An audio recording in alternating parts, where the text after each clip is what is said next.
Hali ya wasiwasi yatanda humu nchini, Raila Odinga kidai alisitisha mapinduzi dhidi ya serikali ya Rais William Samoei Ruto. Karibu kwenye taarifa zetu za Iron Media, na kuomba uchukue sekunde yako moja upige subscription. Karibu. Kikosi cha ulinzi cha Kenya KDF kimejibu madai ya waziri mkuu wa zamani Raila Odinga kwamba aliingilia kati ili kuzuia mapinduzi ya kijeshi dhidi ya serikali ya Rais William Samoei Ruto.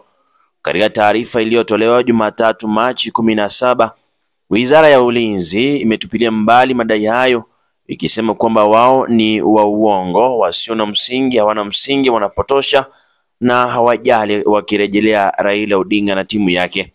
Zaidi ya hayo, huduma inayoongozwa na Soipan Tuya imekataa uwepo wa njama kama hiyo na kukosoa vyombo vya habari kwa madai yasiyothibitishwa kutoka kwa chanzo kisichojulikana. Kulingana na waziri huyo wa ulinzi Soipan Tuya, kikosi cha ulinzi cha Kenya KDF kinabaki kuwa waaminifu kwa kamanda mkuu na amejitolea kushikilia usalama wa kitaifa na uadilifu wa kikatiba. Nakala ambazo zinataja chanzo kisichojulikana zinadai kwamba waziri mkuu wa zamani Raila Odinga katika mahojiano ya kipekee alidai alizuia mapinduzi ya kijeshi dhidi ya mtukufu rais wa Jamhuri ya Kenya na kamanda mkuu wa vikosi vya ulinzi. Wizara inasema kimsingi kwamba madai katika makala za gazeti ni za uongo, zisizo na msingi, hazina msingi, zinapotosha na kwa kweli hazina maana, CS Soipan Tuya alisema.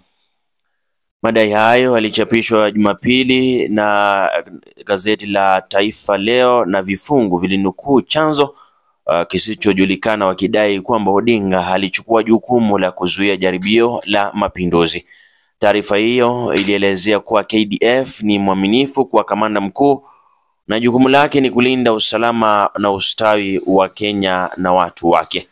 Kwa kuongezea, CS Tuya alisema kuwa KDF haina uhuru kutoka kwa ushawishi wa kisiasa au maslahi ya madhehebu sabani.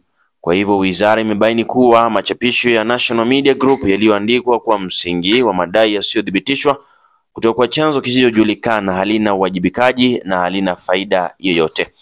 Kulingana na MOD, ni mfano wa uandishi wa habari usio na maadili ambao unadhoofisha imani ya umma katika taasisi za usalama na za kitaifa. Mtazamaji, utakumbuka kwamba maandamano makubwa yaliyoandaliwa na Gen Z mnamo mwaka uliopita Juni na Agosti yalisababisha mtafaruku na taharuki humu nchini, huku wengi wakitazamia mapinduzi. Ndizo taarifa za hivi sasa, mtazamaji wangu, unaweza toa maoni yako hapo kwenye comment section. Hii ni Iron Media, kituo nambari 1 kote nchini kwa masuala ya habari, elimu na hata burudani.